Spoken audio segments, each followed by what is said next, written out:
good afternoon, everybody. It's a real pleasure for me to be back in the UAE, and particularly to be in the company of Dr. Sultan Al Jaber.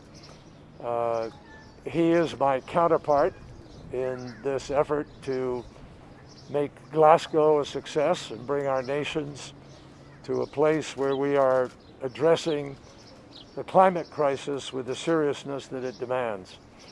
And it's wonderful. Today I spent a day with Sultan viewing the largest solar field in the world, viewing an extraordinary parabolic solar facility, which was one of the first ever created of its kind, and also listening to Dr. Al Jaber and his plans and the plans of the UAE to help lead the world in technology, as well as in the mitigation of emissions. And it's quite remarkable, frankly, to find a country that is an oil and gas producing country that has been leading many, many other nations in the search for new technology, in the effort to be a leader in transitioning to the new economy that meets this crisis. So I'm very appreciative to Mohammed bin Zayed, the Crown Prince, to Sheikh Tahnoun and Sheikh Abdullah and others who invited me to come here together with Sultan. We face an enormous global challenge to turn our economies around the way in which President Biden has recently talked about with his Build Back Better proposal, rebuilding the infrastructure of our country. And that can be done creating jobs, creating wealth, even as we transition to a new era. And because of what is happening with respect to the level of emissions, and particularly coal and coal-fired plants around the world, we are in crisis. And it is growing in terms of its intensity and the requirement that we respond. We have a partner here in the UAE. Tomorrow we will meet with a group of nations from the region in order, all of us, to share thoughts about how we will raise our ambition over these next months as we head to Glasgow for the most important conference which follows on from the Paris Agreement.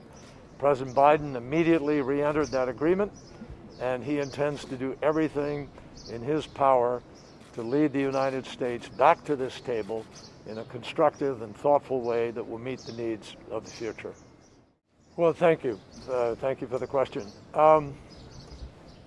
This effort is not about one country or the choices one country is making versus another. This is about all of us.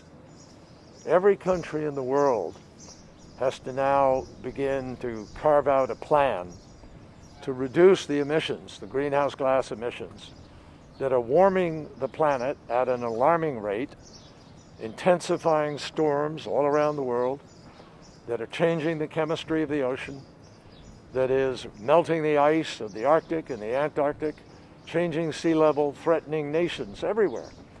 So we have small island states. We have Bangladesh, India, countless countries are threatened by this.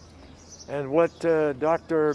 Al Jaber and I are both saying is, this is an enormous economic opportunity for all countries. The marketplace has already begun to move on the issue of coal.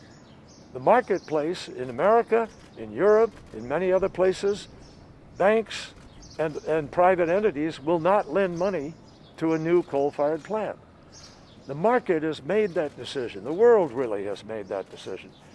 What we need to do now is make sure we have a just, fair transition that doesn't leave people behind, that helps to create new jobs, whether it's hydrogen fuel or battery storage or carbon capture or countless other technologies. We are looking at the future. And that's what's so exciting about what's happening in the UAE, because the leadership here for years has seen that you can't be dependent on just one thing.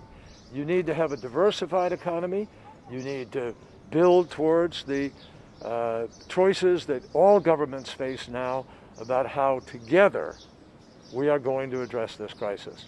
So I will say the same thing to every country. We must all raise ambition. We must all do better. We are not meeting the challenge of Paris yet, let alone the reevaluation we have to make in the context of Glasgow.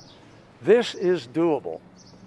But the challenge, the scientists tell us, is to keep the warming of the earth at 1.5 degrees centigrade or well below 2 degrees. And right now we're not doing that. So it's a very simple choice for all of us.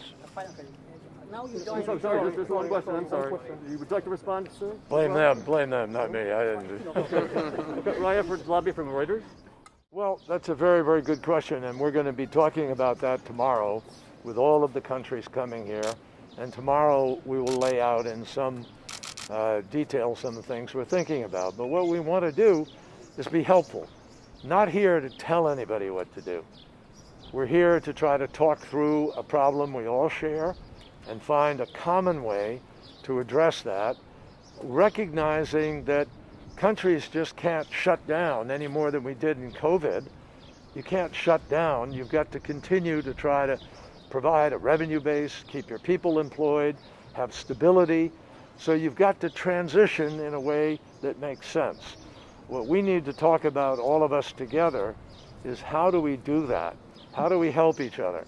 How do the richest nations and how do the developed nations, the 20 of them that equal about 81% of all the emissions on the planet, how do they step up and provide a partnership to some of these other countries to help make the transition faster?